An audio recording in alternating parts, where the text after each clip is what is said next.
नानाजी देशमुख ने इस चित्रकूट के अभावग्रस्त क्षेत्र में, जहाँ जंगल थे, प्रभु श्री राम तक की तपोभूमि है, जब जंगल हुआ करते थे, जब 1990-91 में हम लोग यहाँ आए तो यहाँ पानी का अभाव था।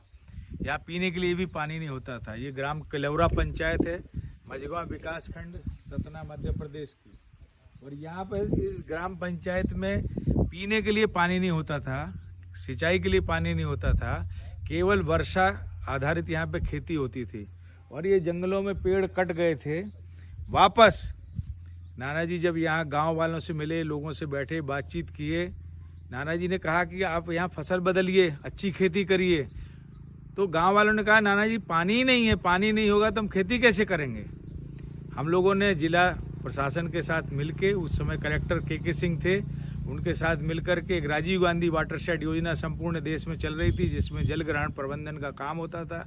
हम लोगों ने एक मिली वाटरशेड एरिया लिया, लेकिन ये गांव उस वाटरशेड एरिया से बाहर था। जब हम लोगों ने वाटरशेड का काम, मिली वाटरशेड का काम पटनी, पटना, देवलाहा, कानपुर समीप वाले गाँव में कर लिया और उसका इम्पैक्ट किलौरा के लोगों ने देखा, तो उन्होंने तुरंत हम लोगों से बात की, संवाद किया। हम लोग भी आए, यहाँ समाजशिल्पी दंपति रहे। यहाँ पर हम लोगों ने गांव में आकर के वन विभाग के सहयोग से, सिंचाई विभाग के सहयोग से, सरकार की योजनाओं से, केवल राज्य सरकार की योजनाओं से यहाँ पर वृक्षारोपण किया, मेड़बंदी की, नाले को जगह जगह पर रोका, और यहाँ बाद में फिर सरकार की योजनाओं से कुएं बने। और अब आप देख सकते हैं कि पहाड़ के नीचे नीचे भी जितना स्थान है, वहाँ सब लोग खेती कर पा रहे हैं, सिंचाई कर पा रहे हैं। एक फसल के बाद दो फसल, और दो फसल के बाद भी जो सब्जी भाजी है, फल फूल है, वो यहाँ गांव के लोग अपनी खेती में भी कर लेते हैं। और जो जंगल में यहाँ पर उपलब्ध वनोपज है, उसको भी पानी मिल रहा है। और खुशी की बात यह है कि जंगल में जो भी जानवर हैं, इससे लगा हुआ नेशनल पार्क पन्ना है, यहाँ टाइगर भी आता है, यहाँ पर पैंथर भी आता है, लेपर्ड भी है, यहाँ पर हिरन है, सांबर हैं, उनको भी ये जंगल से लगे हुए नाले में जहाँ जहाँ पानी रोका गया है, तो जंगली जानवरों को भी पीने के लिए पानी मिल रहा है।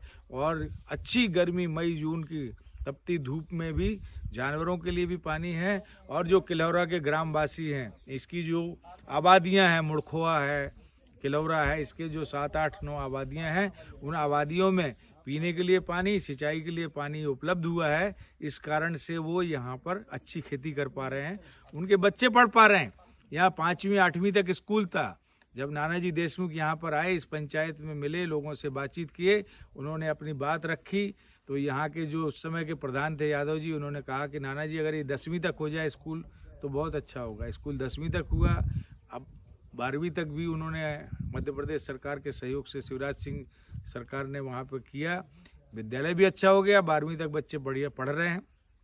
और नानाजी जब राज्यसभा से सांसद थे, तो उनकी सांसद निधि से एक सामुदायिक भवन भी इस गांव को बनाकर दिया गया, जिसका उपयोग गांव वाले मिलकर के अपने सार्वजनिक सामूहिक आयोजनों के लिए करते हैं। तो हम देख सकते हैं कि किस प्रकार से जल की व्यवस्था अगर कर दी जाए, पानी की व्यवस्था अगर कर दी जाए, तो जनजीवन अच्छा हो जाता है। और जिन किसानों के पास में ज़मीनें थी, जिन किसानों के पास में खेती करने का मन था, पानी की व्यवस्था हो गई तो अच्छी खेती हो गई। हम लोग आगे आके देख सकते हैं कि पहाड़ से जितनी भी लगी हुई ज़मीन है, उसमें इन्होंने गेहूं की फसल, सरसों की फसल ये बोई हुई है। और ये जो वाटर बॉडीज हैं, इनसे वो अपना सिंचाई करके और एक अच्छा उत्पादन ले रहे हैं। जो उत्पादन पंजाब हरियाणा में किसान लेते हैं, वो उत्पादन ये लोग बिना खाद के जैविक खेती करके और वो उत्पादन यहाँ पे ले रहे हैं। यहाँ के हम लोग देख सकते हैं कि जो ज़मीन है, ये जंगल से लगी हुई ज़मीन है, पूरा फॉरेस्ट एरिया है, लेकिन उसके नीचे जो किसान हैं वो खेती कर रहे हैं। यहाँ देखो आप, यहाँ पर भी उन्होंने थोड़ी सी मिट्टी की बंड डाली, पानी रोका, और ये पानी को सींच के ज़मीन को खेती लायक बनाया है। तो इस प्रकार से हम देख सकते हैं स्थान स्थान पर पानी को कैसे रोका गया है। आप देखेंगे इसी नाले पर आगे एक छोटा सा और मिट्टी की बंड डाल दी और यहाँ पे पानी रोक दिया।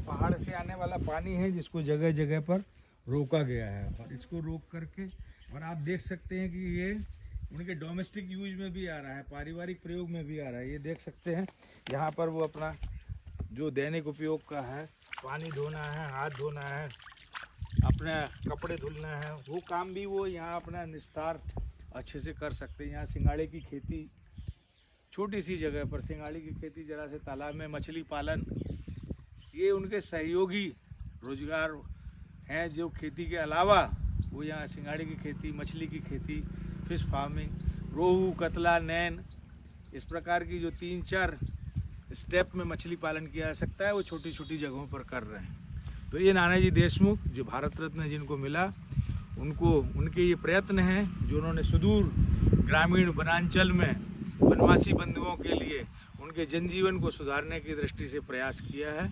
आप सब भी अपने अपने क्षेत्र में बूंद बूंद बचाएं। खेत का पानी खेत में, गांव का पानी गांव में।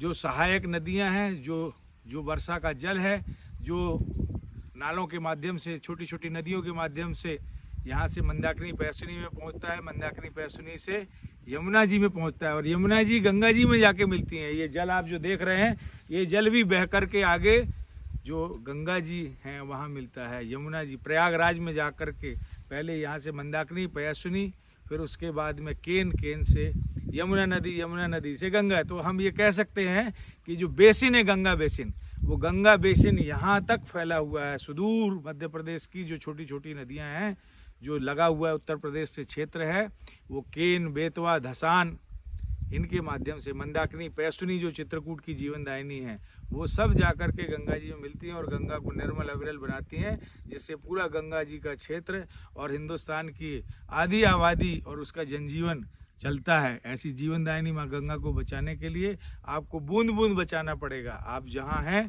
खेत का पानी खेत में, गाँव का पानी गाँव में। अगर हम अपनी मेड़बंदी करके खेत को सिंचित करेंगे तो हमारा जनजीवन और खेती अच्छी हो सकती है।